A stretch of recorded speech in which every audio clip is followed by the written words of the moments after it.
So let's just get straight into it. The next part, as the little graphic can tell you, is about mental health and yeah, how to take breaks. I feel like the hustle, especially here or like bigger cities like Toronto, is all about like working all the time tirelessly. You always have to post a thing on Instagram. You always have to update your story, and that can be really stressful. That can be a lot of pressure, especially if you're not yet living from your art or from everything that you're creating. So I'm wondering, how do you conciliate that with the need to like grow on your social platforms? So for me, I've been a full-time artist for a while, and it's been, going okay. Okay, flex. No, but like I live in the projects with my mom still, and I looked into moving out and getting my own apartment, and I realized it's like impossible.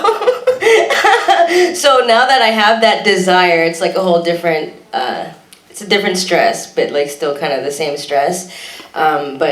But yeah, like wanting to grow is, it's always there.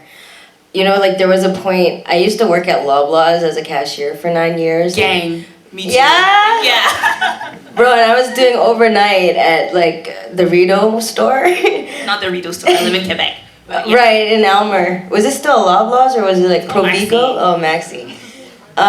Anyways, I digress. And like at one point in my life, I thought like, oh, I could do this forever. It's not so bad. But like now I'm not at that point anymore. And it's like the same thing about like where I live as well. It's like I used to, as a kid, I was always okay with it. Like as long as there was like a ball court, then I'd be okay.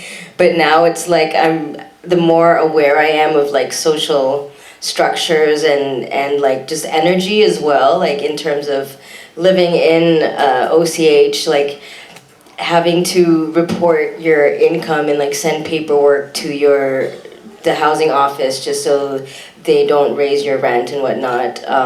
Yeah, I'm getting tired of that, but like to get to a different space where I could be healthier, it also requires for me to like plan ahead and organize, which like I'm not gonna lie, I'm having like a really hard time doing right now as well.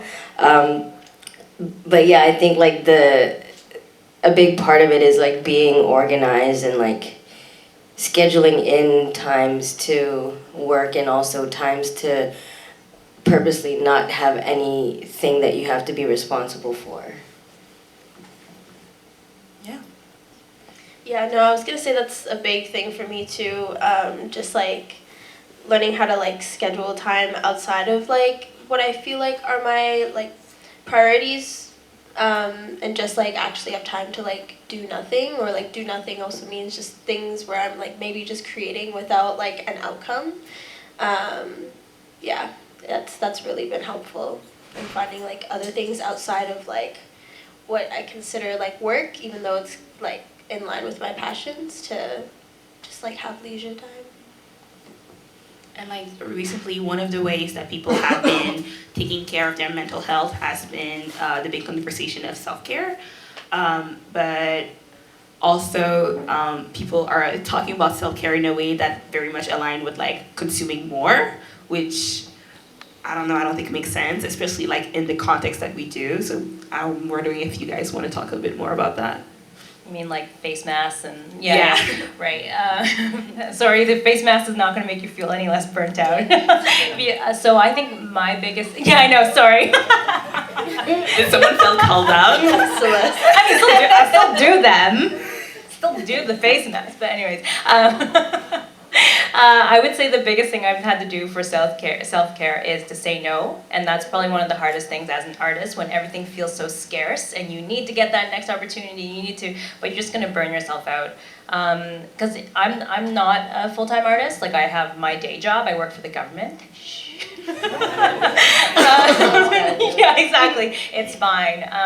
But I mean, there's trade-offs. It takes away from things I would like to do more like art-wise, but at the same time, you know, you gotta do what you gotta do, and there's nothing wrong with that either. So I get really annoyed when people are like, if you aren't a full-time artist, that makes you any less of an artist or any less creative either. That's not true either. So whatever works for you. And like at a certain point, maybe that will change for me, where I'm like, my full-time job doesn't allow me to do, like I don't see myself doing that anymore, and that's also okay.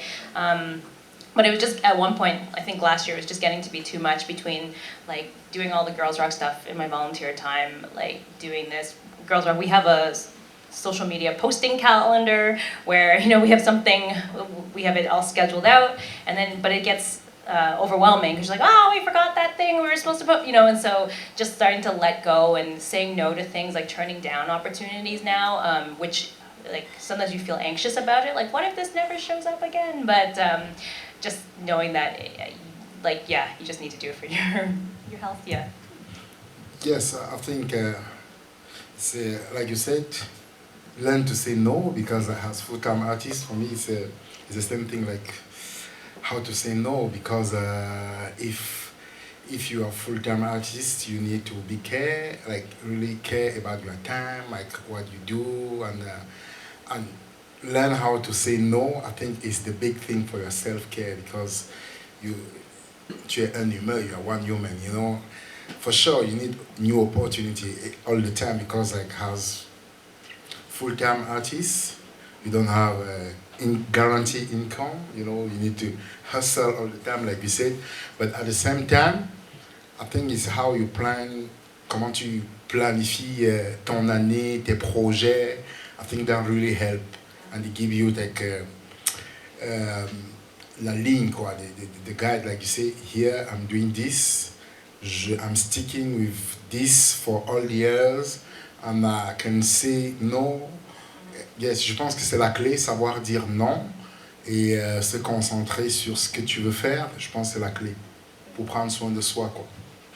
Yeah, and to add to that too, I think one thing that I'm trying to practice a lot too is just like discipline. I feel like discipline really helps with like not burning out, and I'm just thinking a lot about like maybe 2 to 3 years back where I was more like not so much, I guess, yeah, I was doing a lot of like trans organizing and feeling like a lot of the time you feel like you are the one person that's responsible to do a lot of things, which again is problematic in and of itself. It's a collective thing of learning how to ask for help as well, and learning like knowing that that's also a part of not just self-care but community care. And I think that also coming into that narrative of community care is like really important, like also making sure you just have time with people that you feel supported by to just like hang out.